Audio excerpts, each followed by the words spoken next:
As you can tell, I'm back in Bozeman at the office. The legislature sine died on Wednesday morning in the House and Wednesday afternoon in the Senate. This means that they're done for the session.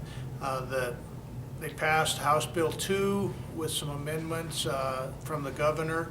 That's back on the governor's desk. It was an agreement that was reached between them. So as of now, the budget is balanced. A lot of that depends on what the governor does with some major pieces of legislation that are on his desk.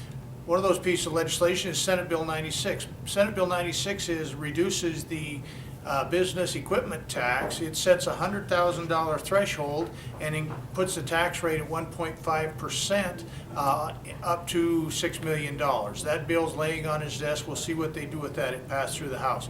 Other bills of interest to Farm Bureau members were Senate Bill 398. Senate Bill 398 is the bill that would have changed the appraisal from 6 years to 2 years. Farm Bureau has policy. We've talked about that before, that it stay at 6 years. That bill was tabled in committee. Although there were several tries by the Department of Revenue to bring that bill back, it did not. So that bill failed in the House.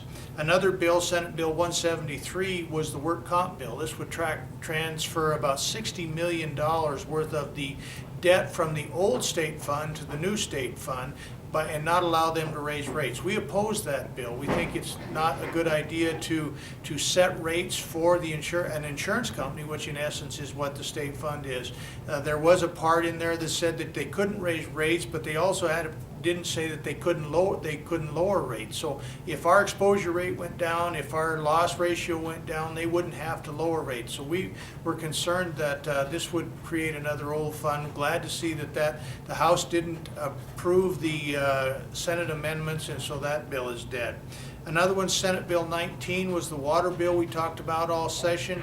That bill was not approved. It was a pocket veto by the House. They never did take it up on the floor. So it will go back to the governor in the original form. The governor will veto that. We'll be in rulemaking this summer to determine the fate of exempt wells. So those are some of the things that are up. We've appreciated your support during the session. Glad you could help us out. Those times when you sent in, responded to the voter voice, when you made your calls, that helps us a great deal there. And we're glad the session is over and look forward to working with you next year.